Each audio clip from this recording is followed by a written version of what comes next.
Care, आम लोगों की आवाज। आदाब सामीन, आप जुड़े हुए न्यूज केयर के साथ और मैं हूँ आपका मेजबान आशिक भी हूँ। आइए आज हम बात करते हैं नेशनल कांग्रेस के सीनियर लीडर श्री प्यारेलाल शर्मा जी से। प्यारेलाल शर्मा जी, आपका खैर मकदम है न्यूज केयर में, आशिक बात कर रहा हूँ। थैंक यू सर, आज हम बात करते हैं आरडीडी डिपार्टमेंट की, जो हर रोज जो है सुर्खियों में रहता है, खास करके डिस्ट्रिक्ट किश्तवाड़। तो क्या कहना चाहेंगे आप आरडीडी डिपार्टमेंट पे? सबसे पहले मैं अहले इस्लाम तमाम अपने मुसलमान भाइयों को ईद मुबारक करता हूँ। और अफसोस है मुझे कि आरडीडी डिपार्टमेंट जिस पे कि हमारा गरीब पलता था, मजदूरी करते थे, क्योंकि मैं खास करके अपने इंद्रवाल की बात करूंगा। इंद्रवाल में सबसे ज्यादा मजदूर तबका है और मुझे बड़े अफसोस से कहना पड़ता है कि आज भी हमारे मजदूरों को अपनी मजदूरी इस बड़े शुभ दिन पर भी अपनी पेमेंट नहीं हुई। कई लोगों के चूल्हे आज नहीं जलेंगे। और आरडीडी डिपार्टमेंट ने क्या किया है कि आज जो काबिज 18 साल का वहाँ एमएलए है, आज भी उसकी सलाह पे चला जाता है, उसके कहने पे वेंडर रखे जाते हैं, सबसे पहले मटेरियल का पैसा निकाला जाता है और जो कि 18,600 रुपया मेरे इस मजदूर को देना था इन्होंने, उसके बदले में किसी को 7,000, किसी को 5,000, किसी को 10,000, किसी को 12,000 और मटेरियल का पैसा लिया जाता था। और मैंने एक मुगल मैदान में जो एक मीटिंग की थी, मीटिंग में मैंने बोला था कि भाई जो स्किल्ड का पैसा है, जो मटेरियल का पैसा है, वो आप निकालिए बेशक, लेकिन जब मेरा मजदूर खुद ही मटेरियल लाता है और उसका जितना एस्टिमेट बनता है उसको वो पैसे दिए जाए। आज इससे पहले गवर्नर इंतजाम या जिला इंतजाम को मतलब इन्फॉर्म किया इस बारे में? ऐसा मैंने कमिश्नर जो है आरडीडी डिपार्टमेंट की मैडम, उनको भी मुतल्ला किया, डीसी साहब को मुतल्ला किया, सबको एसडी साहब जो किश्तवाड़ बैठे हैं, सबसे ज्यादा मैं चोर उनको समझता हूँ। वो किसी का फोन नहीं उठाते हैं बगैर जीएम सुरूरी के, उसने लाबियां बनाकर रखी हुई है। और मैं आज के बाद में इस ईद के मुबारक के बाद मैं पूरा 8 ब्लॉक मेरी कॉन्स्टिट्यूंसी में है, सबका एक्शन लेना चाहता हूँ। और तब से इन्होंने वही काम नरेगा में होता है, उसी आदमी को जो लॉबी बनी हुई है उन्हीं को नरेगा की पेमेंट होती है और उन्हीं को उसी काम का सीटिया पी दिया जाता है। और मैं पूरा अलग अलग हिसाब लेने जा रहा हूँ इनको, मैं ज्यादा पीछे जाऊंगा नहीं।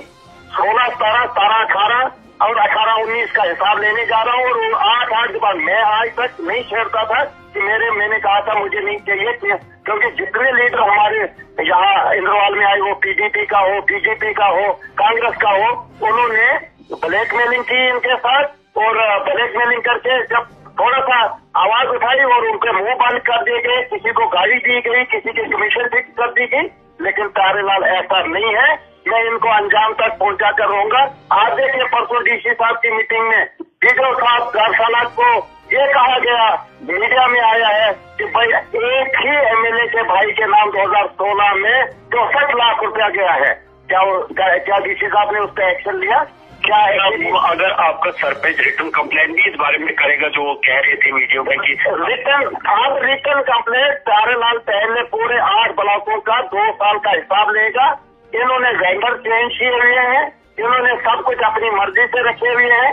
जो जीआरएस है, आप देखिए मेरे मजदूर को आज ईद के दिन खाना नहीं है और जीआरएस को 40 लाख की 50 लाख की कोठी है जिसकी 6,000 रुपये तनख्वाह है।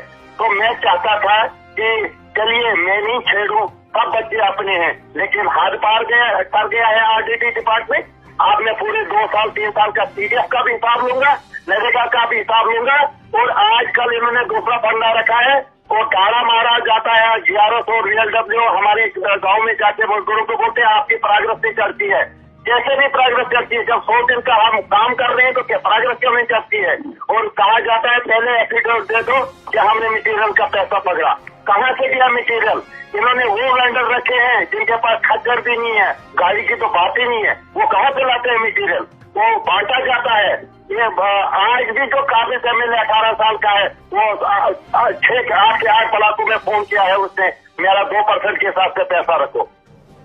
सर आपकी जो आप इंदरवाल से बिलोंग करते हैं, तो सर इंदरवाल में जो है मेरे ख्याल से 50% जो रोड है वो खस्ता पड़े हुए हैं। तो क्या लगता है आपको रोडों का क्या, जो रोड के जिसमें पैसे, कुछ बहुत सारे रोडों पे पैसा निकाला गया है, जैसे उधनती पहुंचवा रोड है और बाकी बहुत सारे रोड है, तो इस पे आप क्या कहना चाहेंगे?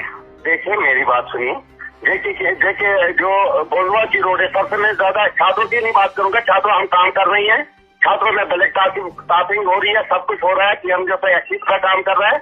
सबसे तबाही जो की है बोलवा रोड की, जो सबसे पहले सीआरएफ में स्कीम लाई गई, जिसका 16 करोड़ रुपया निकाला गया, उसके खर्चे जाके रखे गए, उसमें एमडी जेकेपीसीसी इन्वॉल्व है, मंत्री वहाँ उस वक्त का आरएंडबी मंत्री इन्वॉल्व है, और आगे जो मैट लगाए हुए थे डिपार्टमेंटल मैट वो इन्वॉल्व है। उन्होंने उसको ऐसे ही करके कुछ थोड़ा बहुत करके जो अच्छा काम करना था, ब्लैक टॉपिंग करनी थी, सीआरएफ स्कीम कंप्लीट करनी थी, और उससे पहले ही उसको उस पैसे को हजम कर दिया गया है।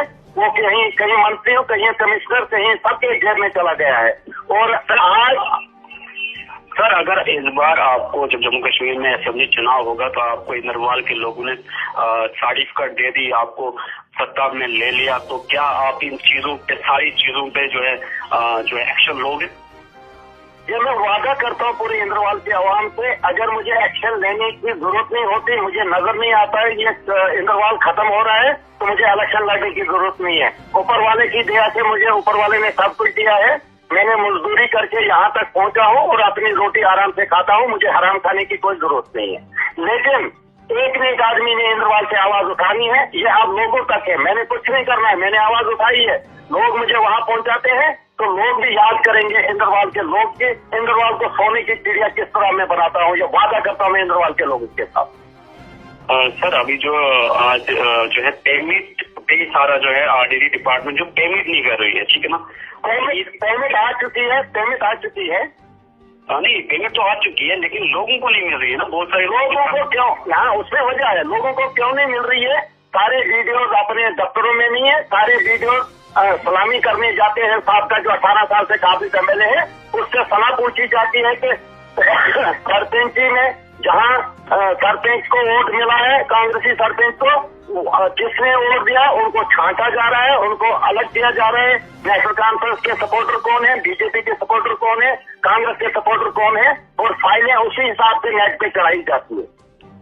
सर अभी अगर ऐसा ही चलता रहा तो आप इंदरवाल के लोगों के लिए क्या करोगे आरडीडी डिपार्टमेंट के खिलाफ आगे? मेरी बात सुनिए, मैं सिर्फ 5 दिन का वक्त देता हूँ, आप मुझसे बर्दाश्त नहीं होगा, कुर्सी जाए, इलेक्शन जाए, बाढ़ में, मुझे उससे लेनी देनी नहीं है।